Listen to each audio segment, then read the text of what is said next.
Well, good evening, good people. Mark Holmes here, and as always, I want to say thank you all for watching, commenting, subscribing, and being part of the Jobu Sports Report. Without you guys, as well as you ladies, you know that this literally does not work. It's been a busy, busy day driving down the country here, doing my work and stuff, and getting you guys content on the Dallas Cowboys. We have day one, not really day one, but this is actually the third day that they've been actually at training camp. But day one of their real first practice, well, it's not really the real practice. The real practice really starts Monday when they get in the pads. But the Cowboys are recognizing that in the past, especially like last year, that they went too hard too quick and they ended up having a lot of soft tissue injuries, like Dak in his shoulder and Golston having I think it was a hamstring issue and things like that. And when you get these kind of injuries, these soft tissue injuries early on, you have to understand that in today's NFL, there's 14 padded practices, and then there's 11 padded practices during the season. This is where the meat of the work goes on. And you may be better off if a guy is in a little bit less conditioned shape early on, but healthy to work out and learn everything during the season, than getting a soft tissue injury trying to get him up there to speed too quickly. And this is what they're trying. We'll find out, of course, if this has a better effect for him. The NFL season now, 17 games, is long. Sorry, it's 11 o'clock. It's long in the tooth. And for us, we're not getting any other troops. We're not signing any other players. We got. And for this team to be successful, we're going to need to have guys that come out kind of like Micah Parsons did last year. And what I'm excited about is a couple of things. Mike McCarthy was asked about Micah Parsons. How much time is he going to spend in the linebacker room? How much in the pass rushing room? And he said, that's a double secret thing that we're going to keep to ourselves because he's our secret weapon. And this is a big if DeMarcus Lawrence can get back to his, form of before and stay healthy, and if we can get a pass rush from Sam Williams, and I am so high on Sam Williams that I'm like, I love weed. That's how high I am, okay? Pass the Dutchie from the left. But Sam Williams is a big guy who can move. And listening to him, I want to play the audio from Sam Williams' interview here. He's put on a few more pounds, but basically said since OTAs ended to now, he just basically went home, and just worked on himself. But let's listen to him, because if we can get Sam Williams to be the guy that I think he can be, that will make us forget about Randy Gregory.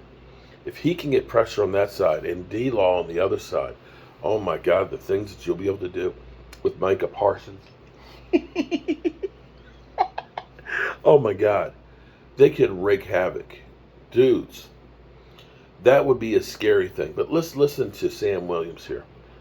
And then I'm going to go to bed. It was fun. I missed football. Over the break, I didn't do anything but work out and go home. So I'm really happy to be out here with the guys again. Is it tough to go through that ramp-up period because you want to get back out there and doing everything? Ramp-up period? What do you mean? These practices where you're not in pads, where they kind of have to, they monitor and get you going slow. No, because I'm kind of a patient person. So, I'm just going with the process, taking one day at a time. Sam probably your assets already, but what have you learned about Dan Quinn and how he can mentor young players? We saw what he did with Michael last year. Well, me seeing that, like when I came here, I just emptied, like, we call it a toolbox, meaning like I just empty it, like basically like I don't know anything, and I fill it up with the knowledge and the stuff that I've learned over the break, that I learned from the trainers, that I learned from defensive specialists, DQ. So, and now it's like my toolbox is getting full. So in the game time, whichever tool I need, I'm gonna use it at the time. So you talked to Lawrence and also about this make these 2 box? Well, I mean, I just get knowledge from those guys because, like, D-Law, Armstrong, like, I want to be in that position one day because, like, as a rookie, it's a goal to play 5, 6 years, maybe 10 to 15, you know. But, yeah, I mean, we talk good talks, and they put knowledge on me, and I use it. Does what you saw Micah Parsons do, what you've seen Diggs do early in his career, does that give you incentive or motivation that you can actually have a significant role on the team as a rookie? Well, to be honest, I don't look at anybody like past records. I just try to be the best version of me. Like, I'm beating me. If I beat me and I go out and compete every day, then everything else gonna handle itself. As long as the team win, I win. So. What is it you think you can contribute the most early in your career? Yeah, as a pass rusher, as a team player, it's just somebody that the team can rely on and just be where I'm supposed to be when I'm supposed to be there, you know? Was there anything you worked on specifically since the last training camp, or was it just staying in condition? Well, no, I put a few pounds off, you know. Other than that, like, I just worked on, like, my pass rush moves and like, critique them, you know, because it's certain areas that I want to improve on. No one's a perfect pass rusher, so it's always room to work. So, like, I'm always willing to learn something new and get better at my profession. Where you do that? Like in the backyard or something? Just get work? No, I was just around. I was in Texas the whole time. Like, I don't know anybody in Texas, so, like, when I say I was bored, like, I need new friends. Like, whoever's listening, if y'all want to be my friend, let me know, cause let me tell you, I was bored. Like, I just go home, and then I have my son, so we went to this place called Lifetime. It's a new place in Frisco, and where they can watch my son while I work out and do my thing. So it was a pretty fun experience. I'm trying to get to learn Texas and stuff, but it was so hot, man. It was so hot. So you didn't try and put any pass rush moves on your son or anything like that? Nah, not yet. What have you learned from the veterans that maybe you didn't have, you know, nuances to your game that you didn't have? The biggest thing I've learned from the veterans really is my approach and things, like how I pass rush.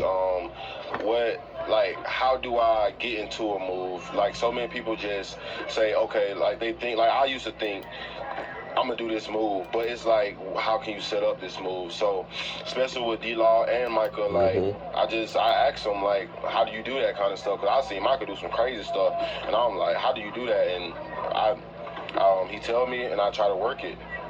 What's an example of one of the things Mike has done, and what did he tell you about it?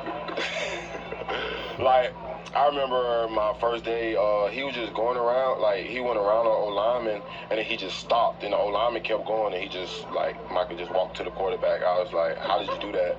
Like, yeah. Show me that trick. Just turned around, like, where is this man? And it was a pretty cool thing. Are there other pass rushers in the league you've studied? I wouldn't say study. I mean, I watched, but I wouldn't say study. Does Charles Haley help you at all? Oh, yeah. Charles, yeah, he helped me.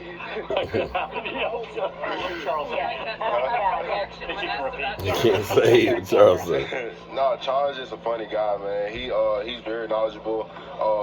He just teach me what he done. I mean, if you watch how he played and stuff, he was a bad dude. So, like, he just teach me some of the things that he done, and I just try to work them. Like I said, like, I'm even if I don't use certain things, like, I put them in my toolbox, because you never know. You know, have you ever worked on a car and you had that little screwdriver underneath that only can fit, like, this specific screw, and then you go looking for it, it's rusty and all that, but you still got it in there and you can still use it, you know? On that note, you've got for your toolbox like a pass rush move or technique, but then also for the plays and the system. How do you go about learning the plays and system, Dan? Well, you know, I write it down every time I hear it. Like I'm the type of guy that have to see it, then do it, and then walk through it. So, like, every time I hear it, even if I hear it 5 times a day, I'm writing it down 5 times. So, like, now it's like muscle memory. So whenever I hear a call, I know my job, where my eyes supposed to be, and what's my responsibility off the top, because I wrote it down, I studied it, I walked through it, and Do you have a bunch of notebooks out here? bring a bunch of notebooks out here to write it down? Yeah. We got notebooks from the team, so yeah. Team, how do you go about getting your teammates and the coaches to trust you as a football? Well, because anybody can say it. I can go out and say, hey, coach, I got it. No, I don't do that. I just go show him. Like, when he put me in, I take every opportunity and make it, like, worth it. You know, like, where he see. Like, I don't have to say put me in. He'll put me in at a certain situation because he see how I practice. He see how I go about. He see how I handle myself. DQ's a very hands-on coach. That was, But okay. DQ's a very hands-on coach. How much one-on-one work has he done with you?